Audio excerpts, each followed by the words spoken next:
فاتحہ۔ اللہم صلی علی محمد۔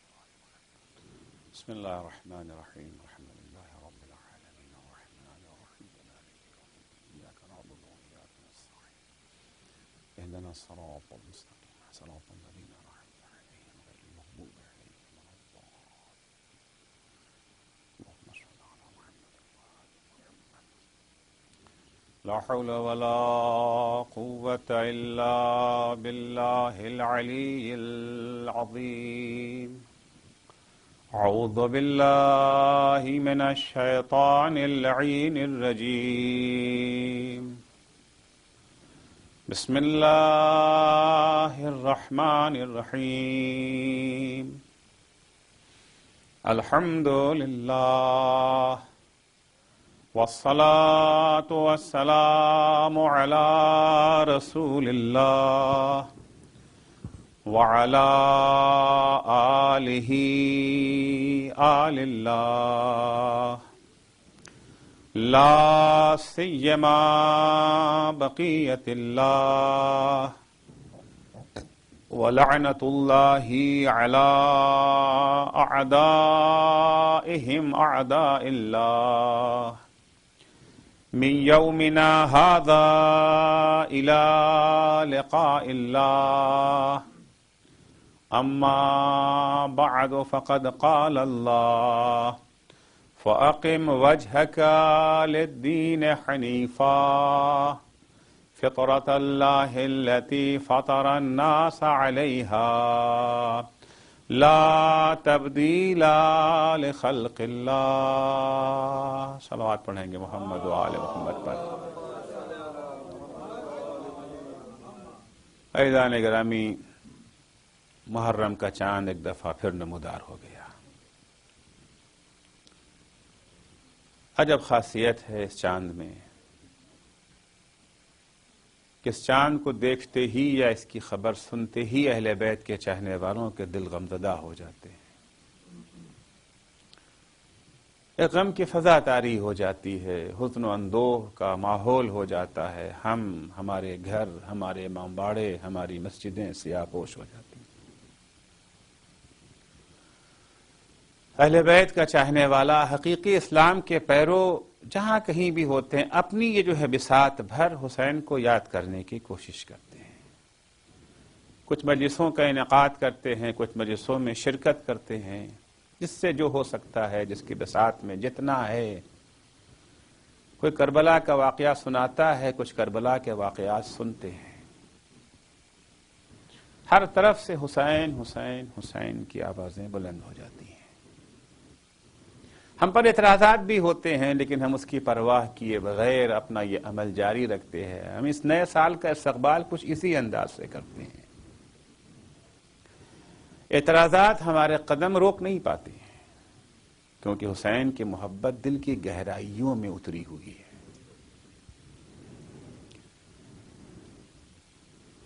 عزیزو، سن 61 ہجری جس وقت یہ واقعہ رونما ہوا، اسی وقت سے ائمہ طاہرین اور ان کے شیعوں نے سلسلہ عزاداری قائم کر دیا۔ آج کی چیز نہیں ہے، بلکہ اگر میں اپنی گفتگو کی اصلاح کر کے یوں کہوں کہ حسین کی شہادت سے ہی پہلے خود پیغمبر اسلام نے یہ سلسلہ شروع کر دیا تھا تو غلط نہ ہوگا۔ ابھی حسین پیدا ہوئے ہیں، فاطمہ نے اپنے لخت جگر کو اپنے بابا کے سپرد کیا ہے، رسول حسین کو ہاتھوں میں لیے ہوئے ہیں، آنکھوں سے آنسو جاری ہیں۔ بابا آخر وجہ کیا ہے؟ قصہ بیان کرتے ہیں پیغمبر کیا ہونے والا ہے، اس کے بعد ایک جملہ کہتے: یا فاطمہ کل عین یوم القیامت باکیہ الا عین بکت علی مصاب الحسین فإنها ضاحکۃ مستبشرہ۔ بیٹا، قیامت کا دن بہت سخت دن ہے، بہت سخت دن ہے، حساب و کتاب کا دن ہے۔ قیامت کا دن ہر آنکھ رو رہی ہوگی، ہر آنکھ میں آنسو ہوں گے، لیکن وہ آنکھ جو حسین پر روئی ہوگی، فَإِنَّهَا ضَاحِكَةٌ مُسْتَبْشِرَةٌ، یہ آنکھ ہنس رہی ہوگی. آنکھوں سے ہنسی کی مراد یہ ہے ہر شخص جو ہے مشکل میں مبتلا ہوگا سوائے ان لوگوں کے جنہوں نے حسین کے غم میں آنسو بہایا ہے. پیغمبر نے اس کا اہتمام. اس کے بعد ائمہ علیہ السلام کے سلسلے میں اگر دیکھیں گے تو امام جعفر صادق علیہ السلام کی حدیث ہے کہ نفس المحموم لظلمنا تسبیح. وہ افراد جو ہمارے اوپر ہوئے یہ جو ہے مظالم کو یاد کر کے سن کر کے مغموم ہو جاتے ہیں، غمزدہ ہو جاتے ہیں، ان کے اوپر غم و اندوہ کی کیفیت طاری ہو جاتی ہے، ان کا سانس لینا بھی تسبیح کا درجہ رکھتا ہے. نفس المحموم لظلمنا تسبیح. ائمہ علیہ السلام کی سیرت یہ رہی ہے، سنت ان کی یہی رہی ہے کہ جب بھی محرم آتا تھا انداز بدل جاتا تھا. چنانچہ 8ویں امام رضا علیہ السلام اپنے والد ماجد کی کیفیت کو بیان کرتے ہیں کہ کانا ابی، میرے باپ کا شیوا یہ تھا. ایک دفعہ کی بات نہیں، ہمیشہ ان کا طریقہ ہی یہی تھا. کانا ابی اذا دخل شہر المحرم لا یرا ضاحکا. جب محرم کا چاند نمودار ہو جاتا تھا پھر میرے بابا کو کوئی ہنستا ہوا نہیں دیکھتا تھا. وَكَانَتِ الْكَآبَةُ تَغْلِبُ عَلَيْهِ.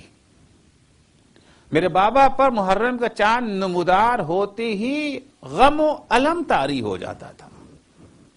یعنی چہرے سے دیکھ کر کے انسان یہ سمجھ سکتا تھا کہ یہ غمزدہ ہے، کہنے کی ضرورت نہیں پڑتی تھی.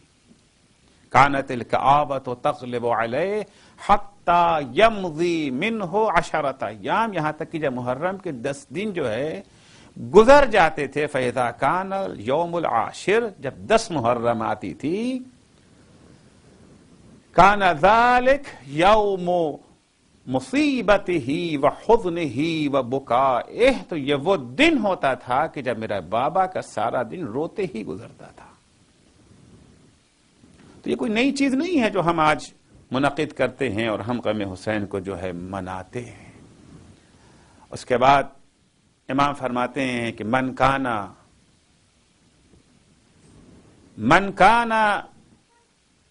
یوم عاشرہ یوم مصیبتہ وحزنہ وبکائہ جعل اللہ یوم القیامت یوم فرحہ وسرورہ.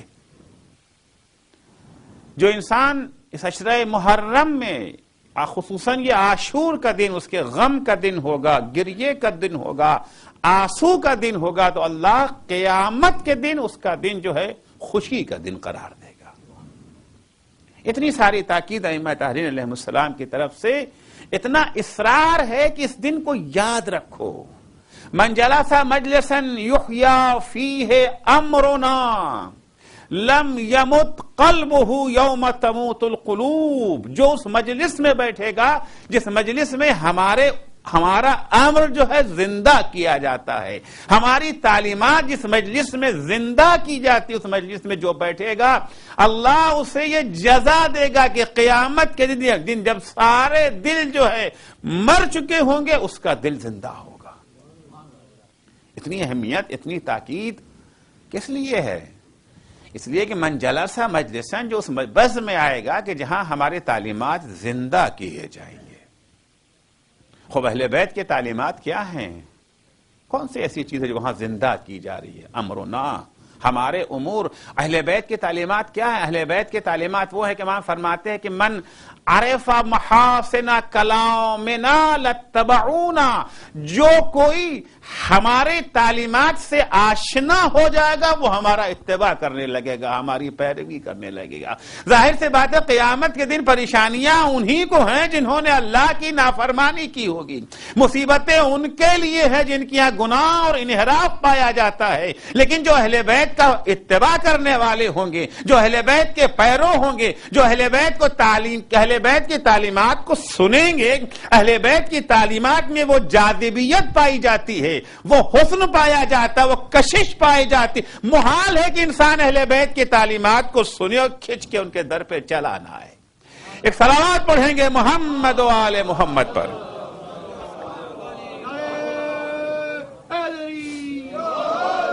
اتباع اہل بیت یعنی اتباع توحید، اتباع اہل بیت اتباع نبوت، اتباع اہل بیت قیام نماز، اتباع اہل بیت روزہ، اتباع اہل بیت ظلم سے دوری، اتباع اہل بیت مظلوم کی حمایت، اتباع اہل بیت گناہوں سے پرہیز، یہی تو ہے اتباع اہل بیت۔ پوری زندگی اہل بیت کی اس کے علاوہ کچھ نہیں ہے۔ تو یقیناً یہ ساری مجلسوں پر جو اتنا اصرار کیا ہے اہل بیت علیہم السلام نے، پیغمبر اعظم نے جو اتنا اصرار کیا ہے، اتنے ثواب جو لکھے گئے ہیں، اس لیے لکھے گئے ہیں کہ جب لوگ مجلس میں آ کر کے کربلا کو زندہ کریں گے تو پھر وہ چیز زندہ ہو جائے گی جس کے لیے کربلا وجود میں آئی ہے۔ کربلا بے ہدف تو نہیں ہے نا۔ انشاءاللہ کل کے مجلس سے شروع کروں گا یہ جو ہے فلسفہ کربلا کیا ہے، مقصد کربلا کیا ہے۔ بے مقصد تحریک نہیں ہے، یہ با مقصد تحریک ہے، با ہدف تحریک ہے۔ تو جب کربلا زندہ ہوگی، جب مجلسوں میں آئیں گے، تذکرہ حسین ہوگا، تذکرہ شہادت ہوگا، تو ساتھ میں یہ بھی ہوگا کہ یہ شہادت کیوں تھی۔ تو اتنا اصرار جو ہوا، اور جہاں اہل بیت کا اتنا اصرار ہے وہیں دشمنوں کا اصرار ہے کہ تذکرہ نہ ہونے پائے۔ دونوں طرف سے اصرار ہے، ادھر سے بھی اصرار ہے، ادھر سے بھی اصرار ہے۔ تاریخ اسلام میں کمتر ہی کوئی ایسی چیز پائی جاتی ہے جہاں پر باقی رکھنے پر بھی اصرار ہے اور جو ہے مٹانے پر بھی اصرار ہے۔ پوری تاریخ اسلام میں 2 واقعات ایسے ہیں جس میں اتنی حساسیت پائی جاتی ہے، ایک غدیر، ایک عاشورہ۔ ایک غدیر، ایک عاشورہ۔ غدیر کو بھی جو ہے مٹانے کا اصرار اور غدیر کو باقی رکھنے پر بھی اصرار۔ البتہ عاشور کے مقابلے پہ ہمارا اصرار غدیر کے بارے میں کم ہے۔ عراق میں کربلا میں یہ جو ہے عاشور کا دن تھا، ایک جلیل القدر سنی عالم تشریف لائے ہوئے تھے کربلا، علامہ امینی صاحب الغدیر بقید حیات تھے، یہ جو ہے زندہ تھے۔ ان عالم نے پورا کربلا شہر گھوم کے دیکھا، عاشور کے دن آئے، علامہ امینی سے کہا ایک بات تم لوگوں کی عجیب لگتی ہے، اتنا زیادہ ہلڑ ہنگامہ کاہے کے لیے، اتنا زیادہ؟ ٹھیک ہے امام حسین کو یاد کر لو، کہ اتنا کثرت سے کیوں؟ علامہ امینی نے کہا کہ اگر اتنی کثرت سے ہم یاد نہ کیے ہوتے تو عاشور کا بھی وہی حال ہوتا جو غدیر کا ہوا۔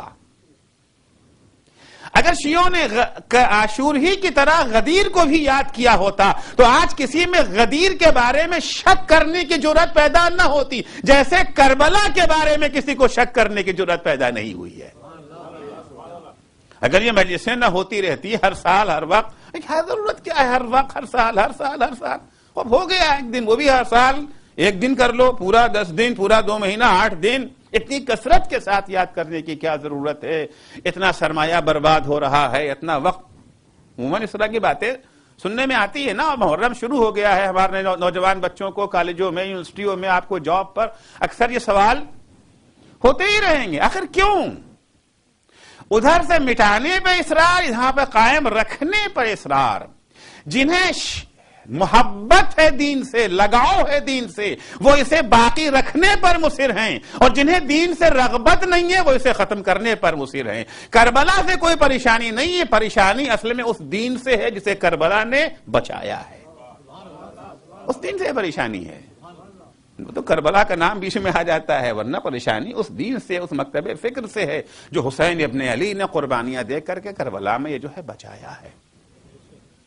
کیوں محرم مناتے ہیں، کیوں مجلسیں کرتے ہیں، کیوں عزاداری؟ بھئی کسی کام کو کرنے کے لیے 2 ہی چیزیں چاہیے، 2 دلیلیں چاہیے، یا عقل کی دلیل چاہیے یا قرآن و حدیث سے دلیل چاہیے۔ اگر وہ یہ جو ہے مسلمان ہے تو قرآن و حدیث، اور اگر نہیں عام انسان ہے تو عقل کی دلیل اس کے لیے کافی ہوتی ہے۔ عزاداری کے اہتمام کے لیے عقل بھی گواہ ہے، قرآن و حدیث بھی گواہ ہے۔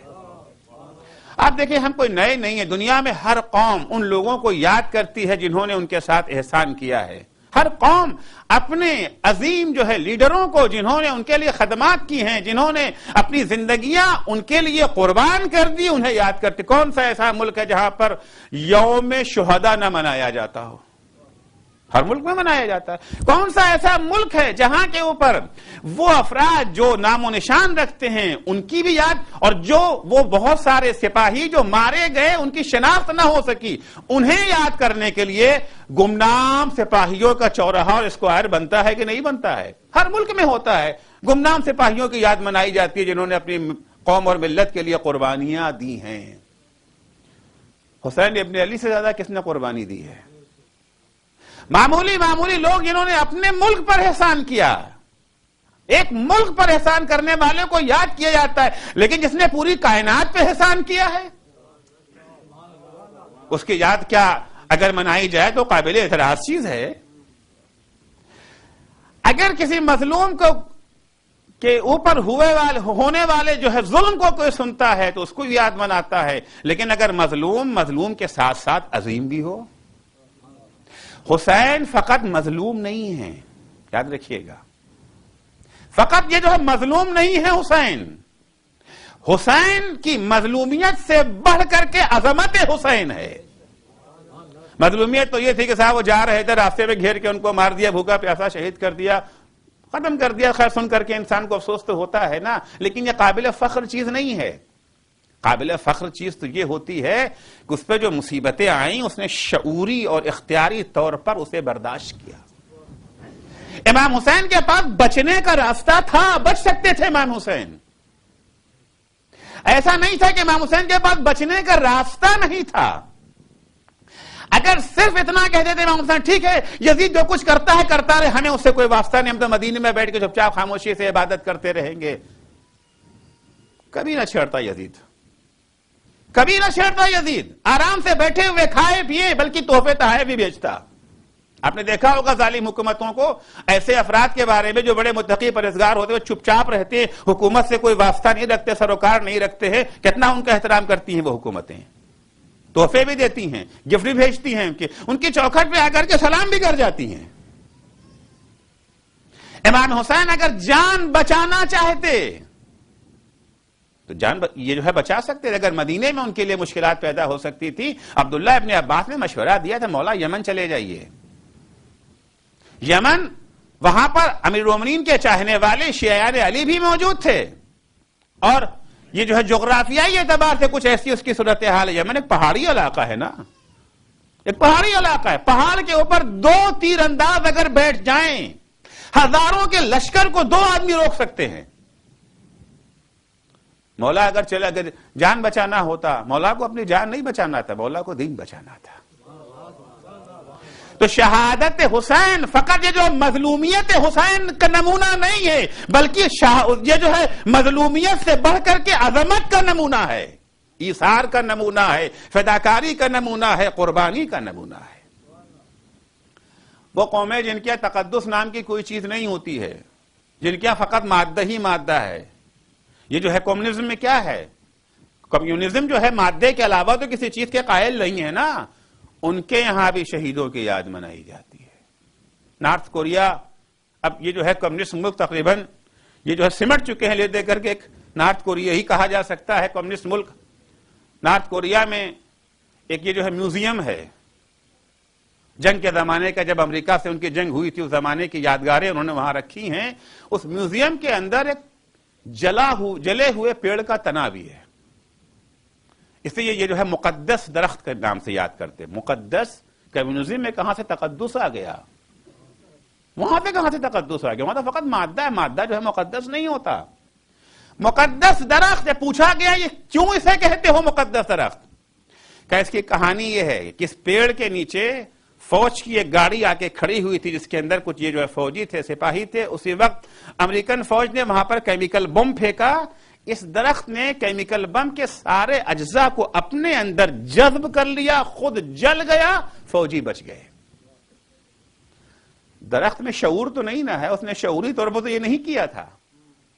لاشعوری طور پر یہ درخت سبب بن گیا ان کی جان کے بچ جانے کا. تو آج تک میوزیم میں اسے محفوظ رکھے ہوئے ہیں.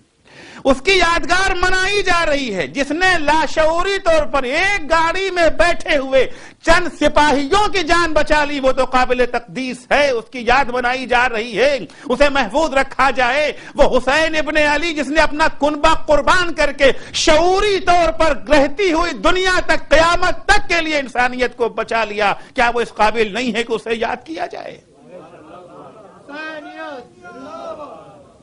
کیا وہ اس قابل نہیں کہ اسے یاد کیا جائے؟ تو عقل سے آپ پوچھیں گے. اس کے بعد اگر آپ یہ جو ہے مسلمان ہے کہتے نہیں ہمیں عقل سے واسطہ نہیں ہے. بہت سارے ہیں مسلمان جن کو عقل سے واسطہ نہیں ہے، جبکہ اسلام نے عقل کو خاص اہمیت دی ہے. قرآن مجید میں جا بجا افلا تعقلون، سب سے بڑا گناہ اسلام میں ہے عقل پہ تالے لگا دینا. سب سے بڑا گناہ اسلام میں ہے لقد ذرأنا لجہنم کثیرا من الجن والانس. قرآن کہتا ہے کہ ہم نے جہنم کے لیے بہت سارے جنات اور انسانوں کو اکٹھا کر رکھا ہے، اس کے ایندھن بنیں گے. کیوں؟ ان کا جرم کیا ہے؟ لہم قلوب لا یفقہون بہا، ہم نے انہیں عقل دیا ہے، نہ عقل پہ تالے لگا رکھے ہیں. یہ قرآن کی آیت ہے. شر الدواب عند اللہ صم البکم الذین لا یعقلون. قرآن کے نزدیک میں بدترین مخلوق وہ افراد ہیں جنہوں نے اپنی عقلوں پر تالے لگا رکھے ہیں. لا یعقلون. تو اسلام میں عقل کو ایک خاص مقام حاصل ہے. للہ علی الناس حجتین، اللہ نے ہر انسان کو دو رہنما دیے ہیں، دو گائیڈ دیے ہیں. للہ علی الناس حجتین، حجت ظاہرہ و حجت باطنہ. کچھ وہ رہنما ہیں جو اندرونی طور پر ہیں، کچھ وہ ہیں جو باہر ہیں. یہ جو ہے بیرونی رہنما ہیں. اندرونی رہنما فَأَمَّا الْبَاطِنَةُ فَالْعُقُولُ وَأَمَّا الظَّاهِرَةُ فَالْأَنْبِيَاءُ وَالرُّسُلُ. وہ ہادی باطن عقل ہے. اسلام کا تو یہ جو ہے نظریہ یہ ہے کہ اسلام عقل کو بھی مانتا ہے، اور قرآن اور حدیث تو اپنی جگہ پر ہے ہی، دو رہنما ہیں. لیکن بہرحال بہت سارے یہ جو ہے مسلمان ہیں کہ ان کو عقل سے کوئی واسطہ نہیں ہے، عقل سے بیر ہے، دشمنی ہے عقل سے. عقل پہ تالے لگا. ٹھیک ہے، آپ کی مرضی، ہمیں کوئی اعتراض بھی نہیں ہے.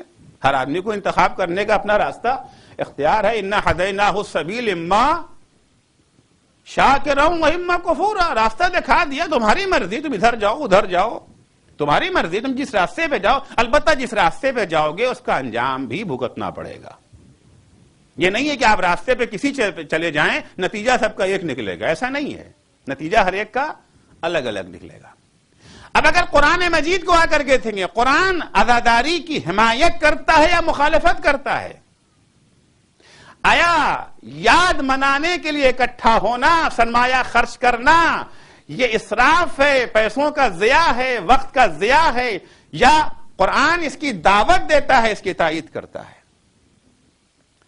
قرآن مجید میں اٹھا کر کے دیکھیں، قرآن بار بار یاد کرنے کا حکم دیتا ہے. ہر اس چیز کو یاد کرو جو تمہاری دنیا اور آخرت میں ترقی میں جو ہے ممد و معاون ہو سکے. ہر اس چیز کو یاد کرو جو تمہیں خدا سے قریب کر سکے. جنت کو یاد کرو، جہنم کو یاد کرو، قیامت کو یاد کرو، معاد کو یاد کرو. ہے نہیں قرآن میں درجنوں آیتیں ایسی. دن تو سارے اللہ کے دن ہیں، مگر بعض دنوں کو اللہ نے ایام اللہ قرار دے دیا ہے. ایام اللہ کون سے دن ہے؟ وہ دن ایام اللہ ہے جس میں کوئی ایسا واقعہ رونما ہوا ہے جس سے لوگوں کے دلوں میں دین کی عظمت کا سکہ بیٹھتا ہے. ہے نا قرآن میں کہ ایام اللہ کو یاد کرو. وہابی کہتے ہیں کہ مر گئے الیاذ باللہ ثم اعوذ باللہ خاکم بدہن. بعض چیزوں کو یہ جو ہے نقل کرنا بھی اچھا نہیں ہوتا، لیکن مجبوراً نقل کرنا ہی پڑتا ہے. کہتے ہیں مر گئے رسول اللہ، یہ جو ہے پتھر بن گئے، مٹی بن گئے. مر گئے امام حسین، کیا یاد کرنا ہے پتھر مٹی کو؟ واقعاً رسول اللہ پتھر مٹی ہو گئے، واقعاً امام حسین پتھر مٹی ہو گئے. 1400 سال میں یہ ہو گیا، اور 3-4 ہزار سال پہلے والا کوئی ہو تو وہ کیا بنا ہوگا؟ ابراہیم قدیمی ہے یا امام حسین؟ ابراہیم کے بارے میں کیا کہ سلام علی ابراہیم، سلام علی موسیٰ و ہارون. قرآن ابراہیم پر سلام بھیج رہا ہے، موسیٰ و ہارون پہ سلام، یعنی پتھر پہ سلام بھیج رہا ہے. اگر آپ کے خیال میں ہر انسان جو بھی قبر میں گیا وہ قبر میں جانے کے بعد مٹی پتھر میں تبدیل ہو جاتا ہے، تو ابراہیم مٹی پتھر پہ، کوئی قرآن جو ہے مٹی پتھر پہ سلام کرتا ہے. اگر قرآن مٹی پتھر پہ سلام کر سکتا ہے تو ہم بھی مٹی پتھر کو یاد کر سکتے ہیں.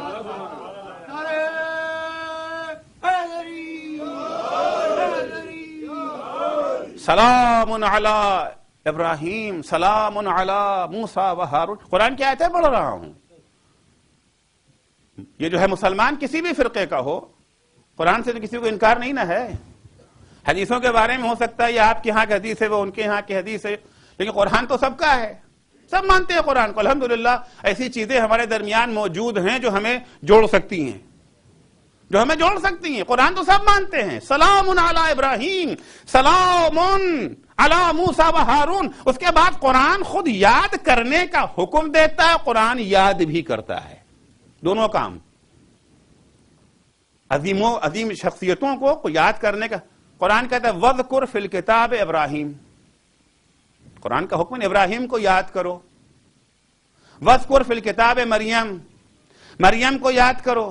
ابراہیم کو یاد کرنے کے لیے حج کے بہت سارے اعمال یاد ابراہیم ہی تو ہیں، اور کیا ہے. سعی صفا و مروہ کے بغیر حج کسی کا مکمل ہوتا ہے؟ اگر صفا و مروہ کے درمیان سعی نہ کیا، صفا و مروہ کے درمیان سعی کیا ہے؟ ایک ماں کی یاد ہی تو ہے.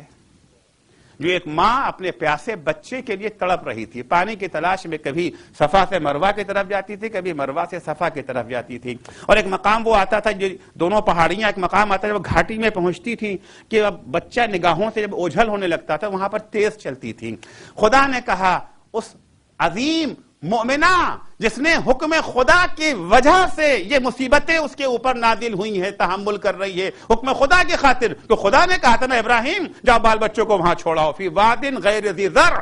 خدا کے حکم پر اعتراض نہیں کیا، تسلیم کر لیا، مان لیا خدا کے حکم. بچہ اس کا پیاسا رہا، بچے کی پیاس کی تکلیف اس نے برداشت کی، دوڑتی رہی. مسلمانوں اذکر فی الکتاب ابراہیم، تمہاری ذمہ داری ہے کہ تم اسے یاد رکھو. دوڑو، تم بھی دوڑو. جتنی مرتبہ ہاجرہ دوڑی تھی اتنی مرتبہ تم بھی دوڑو، تاکہ تمہارے ذہنوں میں ان ہاجرہ کی یاد تازہ ہو جائے، اس بچے کی یاد تازہ ہو جائے. حتیٰ جہاں کے اوپر تیزی سے ہاجرہ دوڑی تھی نا، مستحب ہے کہ حاجی وہاں دیکھا ہوگا نا، گرین لائٹ جہاں لگی رہتی دونوں کے، یہ وہی مقام ہے جہاں ہاجرہ تیزی سے دوڑی تھی، اس کی بھی یاد بناؤ. ہاجرہ کے بچے کو تو آخر پانی مل گیا نا، ہاجرہ کے بچے کو پانی مل گیا. تھوڑی دیر کی بات تھی، تھوڑی دیر کی مصیبت راہ خدا میں ہاجرہ نے برداشت کی. اذکر، یاد کرو اسے. رب آپ کو یاد نہ کریں گے؟ رب آپ کے بچے کو تو پانی ملا بھی نہیں. راہ خدا میں ہاجرہ نے مصیبت برداشت کی، یاد کرو. راہ خدا میں جو ہے رب آپ نے ہاجرہ سے زیادہ مصیبت کی، یہ جو ہے برداشت کی، اسے یاد نہ کرو.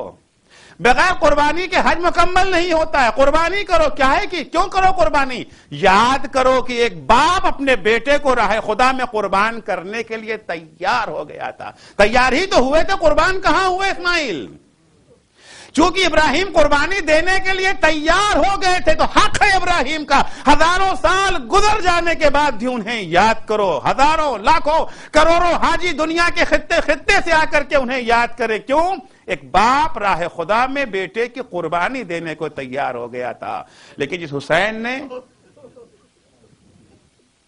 نے ایک نہیں کئی بیٹوں کی قربانی، بھتیجوں کی قربانی، بھانجوں کی قربانی، بھائیوں کی قربانی، صرف قربانی کے لیے حسین تیار نہیں ہوئے بلکہ حسین نے قربانی دے دی.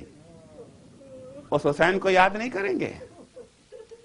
اس حسین کو یاد کرنا وقت کا ضیاع ہے. اس حسین کو یاد کرنا یہ جو ہے بدعت ہو سکتا ہے. آخر کچھ تو آپ انصاف سے کام لیں. اذکر فی الکتاب مریم، مریم کو یاد کرو. کیا کارنامہ تھا مریم کو؟ کیوں مریم کو یاد کریں؟ مریم کو کیوں یاد کریں؟ کہ مریم کو اس لیے یاد کرو کہ مریم نے راہ خدا میں ایک بڑی مصیبت برداشت کی تھی. کیا بڑی مصیبت تھی مریم کی؟ جب کنواری مریم بے باپ کے عیسیٰ کو لیے ہوئے اپنی گودی میں آئی ہیں تو چاروں طرف سے ان پر الزامات لگنے لگے. مقدس خاتون کے اوپر اگر الزام لگنے لگے، اس کی پاک دامنی پر شک و شبہ کیا جائے، اس کے لیے بہت بڑی مصیبت یہ ہوتی ہے. یا اخت ہارون ما کان ابوک امرأ سوء وما کانت امک بغیہ، اے ہارون کی بہن، نہ تیرا باپ یہ جو ہے بدکار، نہ تیری ماں بدکارہ، تو یعنی بدکاری کی نسبت دی جا رہی ہے. یہ سلسلہ کتنی دیر تک چلا؟ تھوڑی دیر کا تھا نا. جیسے ہی ماں پر الزام لگا، حضرت عیسیٰ آغوش میں گویا ہوئے، انی عبداللہ آتانی الکتاب جعلنی نبیا. عیسیٰ نے ماں کی عصمت کی گواہی دے دی، الزام برطرف ہو گیا نا. تھوڑی دیر کے لیے مریم نے وہ سخت مصیبت برداشت کی، لوگوں کے طعن و تشنیع کو برداشت کیا، زخم زبان کو برداشت کیا. مریم نے آج تک قرآن کہتا ہے اسے یاد کرو، اذکر فی کتاب مریم.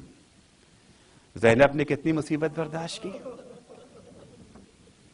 کتنی بڑی زینب نے مصیبتیں برداشت کی. صرف ابن زیاد کے دربار میں چلا جانا اتنی بڑی مصیبت ہے. ہم محسوس نہیں کر پاتے اس مصیبت کو، ہم محسوس نہیں کر پاتے اس مصیبت میں، کلیجہ پھٹ جائے. حوض علمیہ قم میں ایک آیت اللہ کے گھر میں جو ہے مجلس ہو رہی تھی. ذاکر مصائب پڑھنے کے لیے جب نے مصائب شروع کیا تو کہا دخلت زینب علی ابن زیاد، یعنی زینب ابن زیاد کے دربار میں داخل ہوئی. یہ سننا تھا کہ آیت اللہ سر پیٹنے لگا، خطیب اب اس کے آگے نہ پڑھنا، اب اس کے آگے نہ پڑھنا. زینب ابن زیاد کے دربار میں، ابن زیادی کا دربار نہیں ہے، کوفہ ہے، کوفے سے شام ہے، بازاروں میں گھمایا جانا ہے، اسیری ہے. یہ ساری مصیبتیں مریم نے تو برداشت نہیں کی. تھوڑی دیر کی مصیبت راہ خدا میں مریم نے برداشت کر لی. اذکر فی الکتاب مریم، اذکر فی الکتاب زینب نہیں کہا جا سکتا. بڑی عبادت گزار تھی مریم، مریم کی عبادت کو یاد کرو. زینب سے بڑھ کی عبادت گزار تھی مریم. مریم عبادت کس حالت میں کرتی تھی؟ محراب میں بیٹھی ہوئی ہے، خدا کی حد کھانا چلا رہا ہے، پانی چلا رہا ہے. اور زینب نے کس حال میں عبادت کی؟ بھوکی ہے، پیاسی ہے زینب. پورا گھر شہید ہو چکا ہے، یتیم بچوں کو خاک کربلا پر لے کے بیٹھی ہے زینب، اس حال میں نماز شب پڑھ رہی ہے زینب. ایسی زینب کی عبادت تھی کہ امام حسین نے کہا تھا بہن مجھے اپنے نافلہ شب میں فراموش نہ کرنا. اس عبادت کی خاطر مریم کو یاد کرو، اس قربانی کی خاطر مریم کو یاد کرو، اس مصیبت کی خاطر مریم کو یاد کرو. اس عبادت، اس مصیبت کی خاطر اگر ہم زینب کو یاد کر لیں تو کون سی اعتراض کی بات ہے؟ قرآن مجید میں خود مرثیہ پڑھا ہے، خود مظلوموں کا تذکرہ قرآن نے کیا، حتیٰ ایمان کی بھی قید نہیں ہے. مشرک اپنی بیٹیوں کو زندہ دفن کر دیتے تھے. یہ بیٹیاں جو ہیں مومنات تو نہیں تھی نا، ابھی تو یہ دنیا میں نہیں بڑی نہیں کہ ان کے ایمان اور کفر کا پتہ چلے. بے گناہ لڑکیوں کو دفن کر دیا جاتا تھا. قرآن ان کا مرثیہ پڑھ رہا ہے. اذا السماء كورت واذا النجوم انكدرت واذا الجبال سيرت واذا العشار عطلت واذا الوحوش حشرت واذا البحار سجرت وَإِذَا النُّفُوسُ زُوِّجَتْ وَإِذَا الْمَوْءُودَةُ سُئِلَتْ بِأَيِّ ذَنبٍ قُتِلَتْ. قیامت کے دن سوال کیا جائے گا ان لڑکیوں کے سلسلے میں، ان کو زندہ درگور کر دیا گیا تھا. کیوں ان کو زندہ درگور کیا گیا؟ تو یہ تو جو ہے مسلمانوں کے خاندان کی نہیں ہے، مومنوں کے خاندان کی نہیں، مشرکوں کے خاندان ہوا کرے. اسلام میں جو ہے مظلومیت معیار ہے. دین و مذہب کی بھی قید نہیں ہے اسلام کے اندر. مولا علی کی حکومت ہے. خبر ملتی ہے مولا علی کو کہ یہودی عورت کے پیر سے اس کی پازیب چھین لی گئی ہے. یہودی کس پر ظلم ہوا ہے؟ یہودی پہ ظلم ہوا ہے. یہ جو ہے مسلمان پہ نہیں. مولا فوراً کہتے خبر سن کہ اگر مومن موت کی تمنا کرے تو برحق ہے، مظلوم کوئی بھی ہو. قرآن مشرک کی مظلوم بیٹیوں کا مرثیہ پڑھ رہا ہے. ہم اگر نواسے رسول کا مرثیہ پڑھے تو آپ کو اعتراض ہے؟ قرآن مجید نے کچھ مومنوں کی مظلومیت کا تذکرہ قرآن میں کیا. سورہ یہ جو ہے بروج اٹھا کر کے دیکھیں، والسماء ذات البروج واليوم الموعود وشاهد ومشهود قتل اصحاب الاخدود النار ذات الوقود اذ هم عليها قعود وهم على ما يفعلون بالمؤمنين شهود وما نقموا منهم الا ان يؤمنوا بالله العزيز الحميد. قرآن مجید کچھ مظلوموں کا کون تھے یہ مظلوم؟ یہ مظلوم جنہیں اصحاب اخدود کے نام سے یاد کیا جاتا ہے. قتل اصحاب الاخدود، مرد آباد گڑھے والے. یہ مرد آباد قرآن سے آیا ہے. بہت سے لوگ کہتے ہیں، علماء وہابی میں حال ہی میں فتویٰ آیا ہے کہ مرد آباد کہنا جو ہے بدعت ہے، گناہ ہے. قتل اصحاب الاخدود کیا معنی ہے؟ قتل اصحاب الاخدود، وہ گڑھے والے. داستان کیا ہے گڑھے والوں کی جس کو قرآن نے بیان کیا؟ النار ذات الوقود. نجران، وہی نجران جہاں کے لوگ یہ جو ہے مباہلہ کرنے آئے تھے. ابھی گزرا ہے نا مباہلہ 24 ذوالحجہ. وہی نجران. نجران میں حضرت عیسیٰ کے پیرو ماننے والے رہتے تھے. اسلام سے بہت پہلے حقیقی تعلیمات عیسیٰ کے پیرو، تحریف شدہ نہیں. پیرو وہاں رہا کرتے تھے. یمن کا علاقہ ہے نا یہ نجران.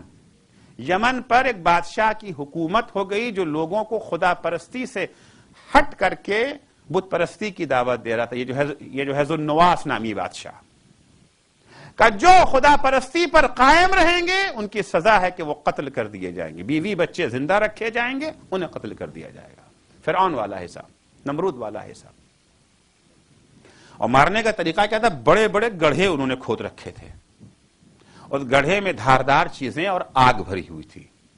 جو اسے خدا نہیں مانتے تھے اسے اٹھا کر کے گڑھے میں ڈال دیا جاتا تھا.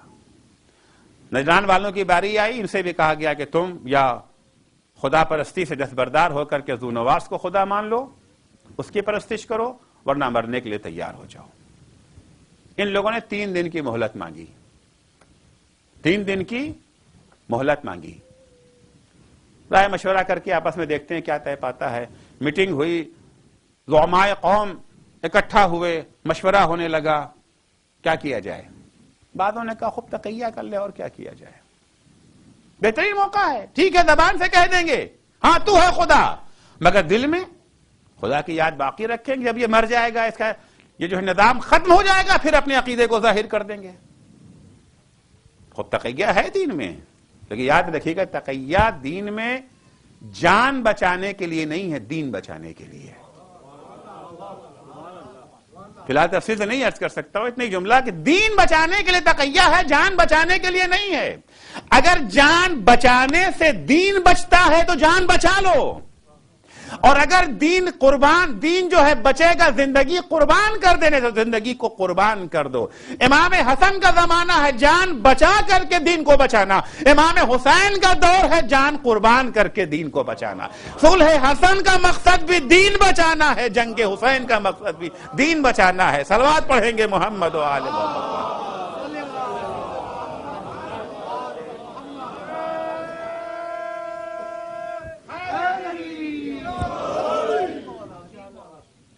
دین بچانا. میٹنگ ہوئی، بعضوں کا ٹھیک ہے ہم اس وقت کر لیتے ہیں، بعد میں جب حالات سازگار ہو جائیں گے تو پھر سے اپنا اظہار کر لیں گے. ابھی چلو کوئی بات نہیں. یہ جو ہے اپنی جو ہے وہ جاب بچانا ہے، بزنس بچانا ہے، کاروبار بچانا ہے. جھگڑوں میں جھمیلوں میں کہاں پڑیں گے. دوسرے گروہ نے کہا کہ دیکھو اس کی کیا گارنٹی ہے کہ یہ ہم سے پہلے مرے گا، ہم اس سے پہلے مر گئے تو دونوں تو ہے نا. ہو سکتا ہے بادشاہ پہلے مر جائے، ہم بعد میں مریں. جب یہ مر جائے گا اس کا نظام ختم ہو جائے گا، اپنے بچوں کو سب کو بتا دیں گے کہ ہمارا دین کیا ہے، ہمارا مذہب کیا ہے. لیکن اگر الٹا ہو گیا، ہم پہلے مر گئے یہ بعد میں مرا، تو ہمارے آنے والی نسلوں کو تو پتہ بھی نہ چلے گا کہ ہمارا دین مذہب تھا کیا. انہیں تو معلوم بھی نہ ہو سکے گا. لیکن اگر آج ہم نے یہ طے کر لیا ہم اسے خدا نہیں مانیں گے، ہم اپنے خدا کی عبادت کے قائم رہیں گے، انجام میں ہمیں ان گڑھوں میں ڈال دیا جائے گا، ہم اس میں جل کے مر جائیں گے. ہمارے بچے جب بڑے ہوں گے تو بچے اپنی ماؤں سے پوچھیں گے کہ ہمارے بابا کیا ہوئے، مائیں کہیں گی، پوری کہانی سنائیں گی، تمہارے بابا دین کی خاطر قربان ہو گئے، تو ان کے دلوں میں دین کی عظمت بیٹھے گی، یعنی دین اتنا عظیم جس کی خاطر جان قربان کی جا سکتی ہے، اتنا دین عظیم ہے۔ آخر میں یہی بات طے پا گئی، فیصلہ یہی ہو گیا، ان سب نے آ کر کے ذو نواس سے اعلان کر دیا ہم مرنے کو تیار ہیں، اپنا دین چھوڑنے کو تیار نہیں ہیں، ہم مرنے کو تیار ہیں، اپنا کاروبار، اپنا بزنس، اپنا گھر بار سب کچھ قربان کرنے کو تیار ہے، مگر دین کو قربان کرنے کو تیار نہیں ہے۔ ان کو ڈال دیا گیا اسی گڑھے میں۔ قتل اصحاب الاخدود النار ذات الوقود، وہ گڑھے والے مرد آباد جنہوں نے بڑے بڑے گڑھے میں آگ جلا رکھی تھی، اس کے چاروں طرف بیٹھے رہتے، وَإِذْ هُمْ عَلَيْهَا قُعُودٌ، تماشا دیکھتے تھے، ان کی چیخیں بلند ہوتی تھی تو یہ جو ہے تالیاں بجاتے تھے، خوشیاں مناتے تھے۔ وَهُمْ عَلَى مَا يَفْعَلُونَ بِالْمُؤْمِنِينَ شُهُودٌ، گواہ تھے کہ مومنوں کے ساتھ ان مومنوں کا جرم کیا تھا۔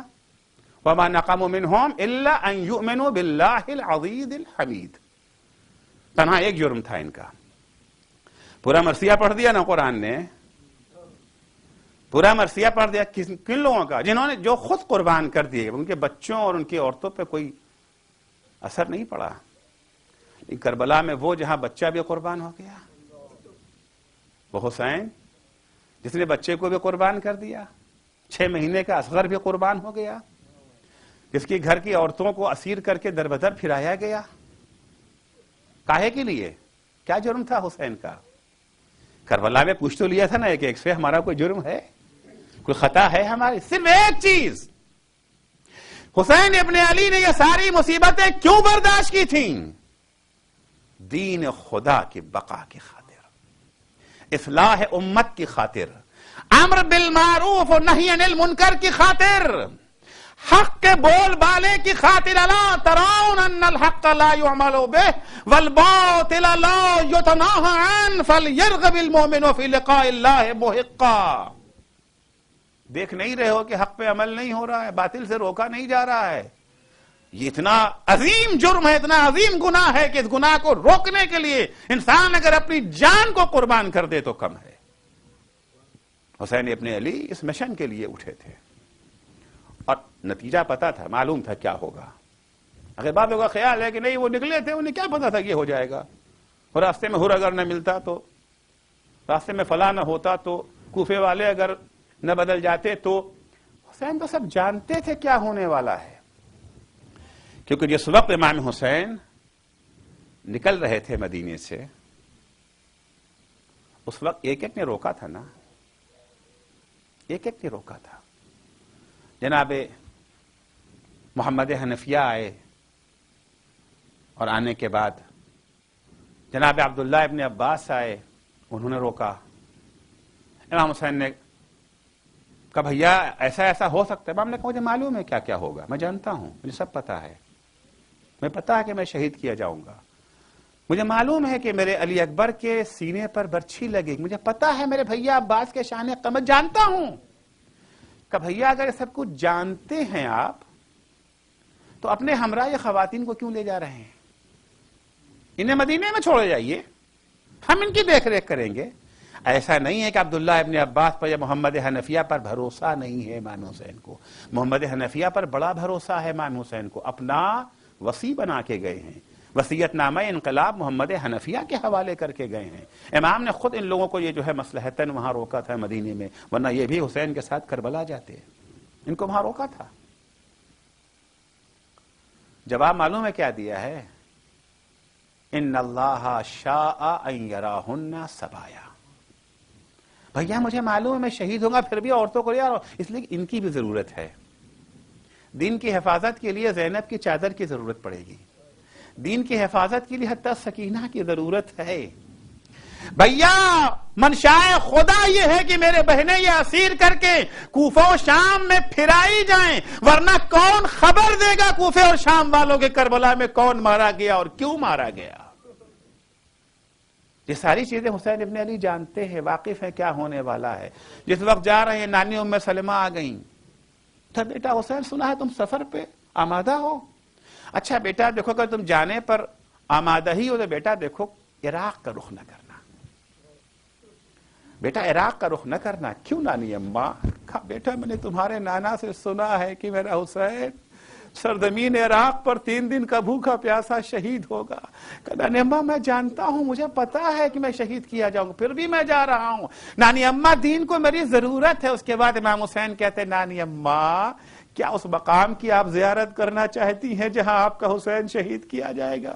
ام سلمہ اشتیاق زیارت ظاہر کرتی ہیں۔ ایک دفعہ حسین نے اشارہ کیا، ساری زمینیں پست ہو گئیں، زمین کربلا جو ہے بلند ہوئی۔ اے نانی اماں وہ مقام آپ دیکھ رہی ہیں، وہ جگہ ہے جہاں میرے بھیا عباس کے شان قلم کیے جائیں گے۔ اے نانی اماں اور وہ جگہ وہ ہے جہاں میرے کلیل جوان علی اکبر کے سینے پہ برچھی لگے گی۔ اے نانی اور وہ مقام وہ ہے جہاں میں اپنے 6 مہینے کے اصغر کے لیے پانی مانگوں گا، پانی کے بجائے تیرے سے شعبہ سے جواب دیا جائے گا۔ اور اے نانی وہ نشیب جو آپ کو نظر آ رہا ہے یہی وہ مقام ہے جہاں آپ کا حسین 3 دن کا بھوکا پیاسا ذبح کیا جائے گا۔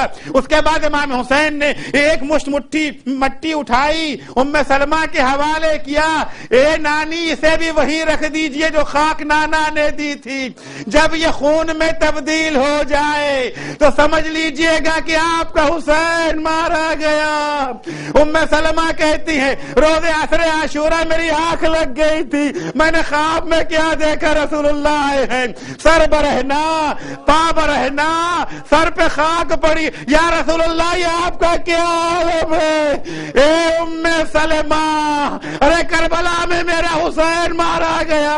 ام سلمہ کہتی ہے میں وحشت زدہ اٹھی، اس خاک کے پاس گئی تو کیا دیکھا، شیشے میں مٹی کے بجائے تازہ خون ابل رہا ہے۔ واہ حسینہ واہ مظلومہ، الا لعنت اللہ علی قوم الظالمین وسيعلم الذين ظلموا أي منقلب ينقلبون۔ بار الہ واسطہ ہے محمد و آل محمد کا، ہماری اس مختصر سی عبادت کو قبول فرما۔ پالنے والے صدقے میں اہل بیت اطہار کے قیامت کے دن جب سب کی آنکھیں گریاں ہوں، ہمیں وہاں کے اوپر آنسو نہ بہانا پڑے۔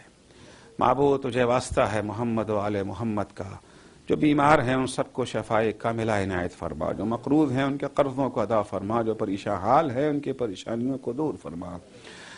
بار الہ جو بے اولاد ہیں انہیں نیک اور صالح اولاد عنایت فرما۔ بار الہ جو صاحب اولاد ہیں انہیں اپنی اولاد کی دینی تعلیم و تربیت کی توفیق کرامت فرما۔ بار الہ جو بے روزگار ہیں انہیں حلال اور پاکیزہ روزگار عنایت فرما۔ بار الہ جو صاحب روزگار ہیں انہیں اپنے غریب بھائیوں کی مدد کی توفیق کرامت فرما۔ بار الہ امام زمانہ کے ظہور میں تعجیل فرما، جب حضرت کا ظہور ہو تو ہمارے اعمال ایسے ہوں کہ ہم ان کے اصحاب و انصار میں شمار ہو سکیں۔ اللہم عجل فی فرج مولانا صاحب الزمان وجعلنا من اعوانہ و انصار۔